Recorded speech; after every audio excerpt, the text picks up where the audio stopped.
TJ Maslela, Palatable Politics from The Rock. Right now we're going to have a discussion with the spokesperson of the IFP.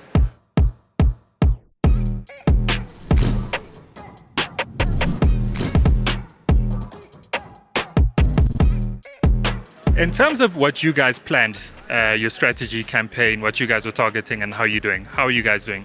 We are on point. We're going to be registering growth, and we certainly have achieved what we wanted of pushing the ANC below 50%.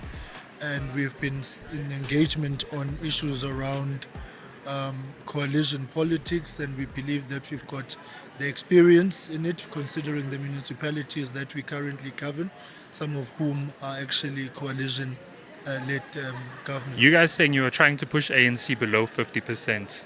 Does this mean that you wouldn't work with them if they asked you to do a coalition with them? No, we're not engaging in coalition talks right now. Suffice it to say, the IFP president, Mkhuleko, had indicated the party position in that we want the ANC out of power, precisely because of the failures that were there. But we are now presented with a new set of circumstances, to the extent to which you have to look at more broadly the coalition discussions. The NEC of the party will meet and discuss, and we are not going to enter into any coalition for the sake of a coalition. If it means that we sit on the opposition benches, if there's no roadmap or path towards a government, then that will be that. It will only the results that will determine the direction which we take, and as I'm saying right now, that process is not complete. And there's a lot of talk about the tribal factor, and I mean, MK has done well, that's related to the tribal factor, but IFP is somewhat generally associated with that tribal factor. Is that true that a lot of your constituency, where you guys get your base, is as the ones that associate us with that? We don't identify along tribal lines, nor along ethnic lines. So I'm not going to dignify the kind of aspersions that are cast by us, by our detractors. They are the ones who are making the allegation. They must then go ahead and justify it. We are a party united in its diversity, with membership which is representative of the country in its leadership and in its deployees. And that kind of talk is not for us to answer. I think that those who make the allegations must talk about it.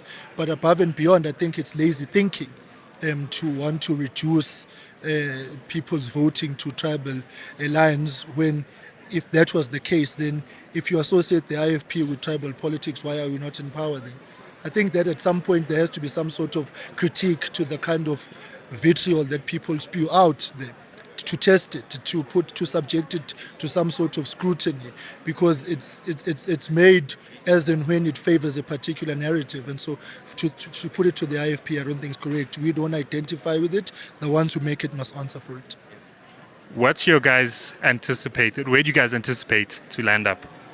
I mean, as I've said, we are on a growth trajectory. We are waiting the results to come out. We're not a people of speculation.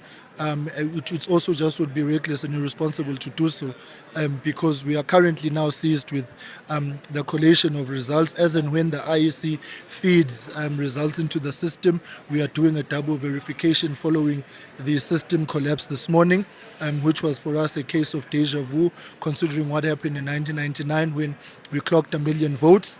And then the IEC came back and said, no, oops, there's a technical glitch, and then downsized our votes. So we are on heightened vigilance at this point in time, and our focus is firmly on capturing those votes, those results correctly. Would you be confident that it's been a free and fair election, including the counting? Well, I mean, it's not a determination that can be made now. We are going to receive reports. There have been quite a number of areas of concern which we have experienced. The election may have been free, but whether it was fair, that is what remains to be tested. The IEC has been found flat-footed on quite a number of fronts. Their planning, in many instances, has been found wanting and questionable. There's issues around the Section 24 voting dispensation, which has been wholly compromised, and again the IEC found wanting. There was a number of invasion in some of where they had election material.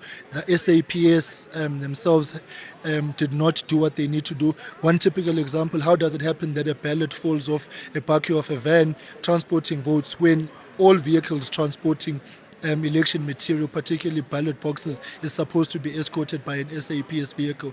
So we will look at everything in total and have the hard and difficult conversations with the IEC. The one warning we want to issue out is to the so-called Twitter, Rati, armchair critics who sit there, and if you throw something at the IEC, then they throw their toys out the court.